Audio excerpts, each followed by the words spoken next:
Baik, selamat pagi anak-anak. Kita lanjutkan lagi materi kita yang berikutnya ya, yaitu pembelajaran 6. Masih di tema 3, subtema 4.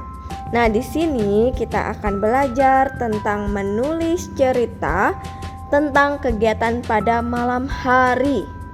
Kalau sebelumnya kita belajar mengurutkan ceritanya yang acak dari gambar berseri, kemudian kita urutkan. Nah, kalau sekarang kita menulis cerita dari kegiatan malam hari. Kita baca dulu. Ayo menulis cerita tentang kegiatan pada malam hari. Kita telah belajar mengurutkan gambar tentang kegiatan pada malam hari. Kita juga telah menceritakan gambar-gambar tersebut. Sekarang, ayo kita menulis cerita tersebut. Perhatikan urutan gambar berikut. Nah, di sini yang pertama gambarnya dia melakukan kegiatan menyikat gigi ya. Kemudian di sini berdoa, lalu tidur. Nah, ceritakan kegiatan Benny. Oh, namanya Benny ya, yang ada di gambar tersebut. Ceritakan kegiatan Benny pada malam hari dengan bahasanya anak-anak sendiri ya. Jadi yang singkat saja, yang sederhana saja buatnya. Misalnya, kasih contoh. Benny sebelum tidur selalu menggosok gigi supaya giginya bersih atau sehat. Atau anak-anak cuma bisa bilang saja, Benny sebelum tidur menggosok gigi supaya bersih. Kemudian Benny juga berdoa sebelum tidur. Lalu Benny tidur dengan pulas dan tidak larut malam. Boleh cerita seperti itu atau dengan bahasanya anak-anak sendiri ya. Ini adalah kegiatan yang dilakukan Benny, ini adalah kegiatan yang baik ya, yang kita bisa lakukan di malam hari. Nah, ini dia kebiasaan baik pada malam hari. Kita bisa lihat juga pada bacaan ini. Kita harus mentaati aturan di rumah, baik di pagi, siang, sore, atau malam hari. Mei melakukan kebiasaan baik pada malam hari. Contoh kebiasaan baik pada malam hari yaitu makan malam bersama keluarga, boleh.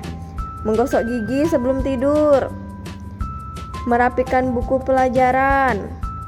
Mematikan lampu sebelum tidur. Nah, ini beberapa contoh kebiasaan malam hari.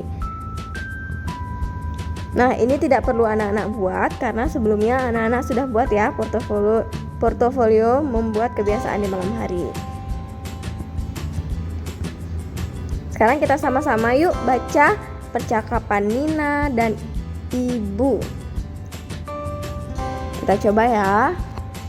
Baca sama-sama dari Ibu dulu. Karena kita tidak di kelas, jadi kita tidak bisa berganti-gantian ya bacanya. Kita baca sama-sama saja kalau begitu. 1, 2, 3. Nina, apakah kamu masih belajar, Nak?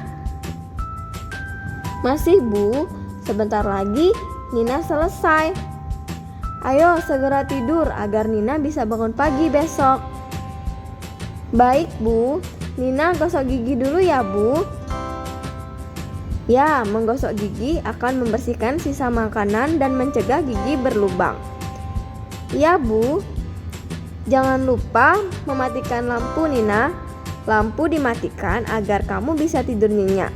Selain itu, kita juga bisa menghemat listrik. Baik, Bu. Itu jawabannya Nina.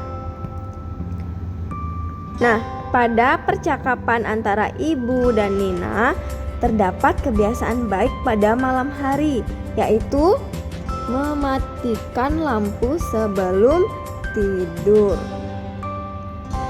Sekarang ayo tentukan kebiasaan baik pada malam hari dengan melengkapi tabel berikut. Ayo anak-anak coba kerjakan ayo berlatih ini. Tuliskan ya atau tidak pada sikap yang sesuai aturan. Nomor 1, contoh aturannya mencuci tangan dan kaki sebelum tidur. Betul nggak kita bisa lakukan itu di malam hari sesuai aturan? Betul ya, kita tulis iya di sini.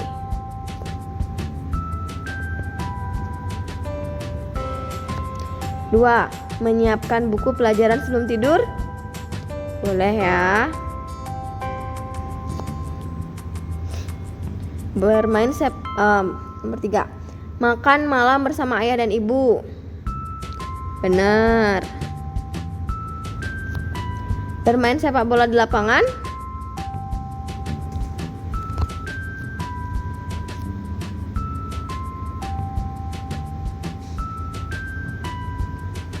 Ya.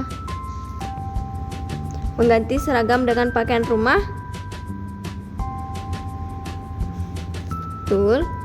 Mematikan lampu sebelum tidur? Ya, tentu saja betul.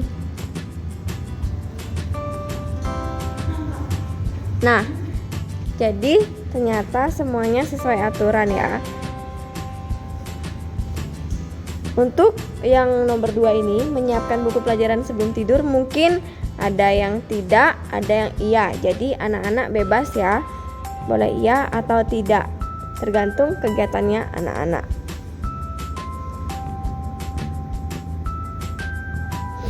Berikutnya, menyelesaikan soal cerita.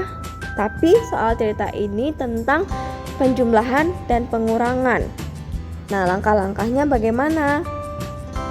Kita bisa lihat di sini langkah-langkah menyelesaikan soal cerita. Yang pertama, tentu saja bacalah soal dengan teliti. Kemudian temukan kata kunci pada soal cerita. Tentukan operasi hitung yang sesuai. Contoh, kalau ada kata-kata yang mempunyai arti bertambah itu, kalau ada diberi lagi, ditambahkan, diletakkan lagi, dan datang lagi. Berarti dia soal cerita tentang penjumlahan ya, atau soalnya ditambah. Contoh kata-kata yang punya arti berkurang. Jadi kalau soalnya yang berisi kata diambil, digunakan, dimakan, hilang, atau pecah, berarti soalnya tersebut tentang soal pengurangan ya. Nah, di sini ada contoh soal. Anak-anak bisa kerjakan ya. Nomor 1. Kakak membantu ibu merapikan buku ke dalam rak. Di dalam rak sudah ada 12 buku. Kakak memasukkan lagi 7 buku. Berapa banyak buku di dalam rak sekarang? Karena dimasukkan lagi, yang tadinya cuma 12, dimasukkan lagi 7. Apakah dia bertambah atau berkurang di dalam rak buku tersebut? Ya, jadi anak-anak kerjakan. Cara mengerjakannya seperti mengerjakan soal cerita sebelumnya yang sudah kita pelajari di tema-tema sebelumnya. Jadi anak-anak buat dulu. Misalnya 12 ditambah 7 sama dengan, jadi nanti jangan lupa ya diisiin. Jadi banyak buku di dalam rak kakak, bisa ditambahkan kakak sekarang adalah gitu ya. Berapa hasilnya? Begitu juga yang nomor 2.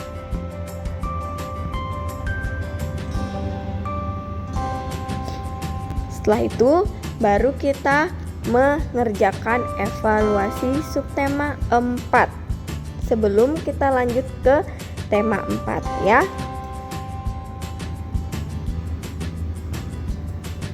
Baik anak-anak, demikian untuk pembelajaran 6. Selamat mengerjakan. Jika ada kesulitan bisa menghubungi Miss. Terima kasih, sampai jumpa.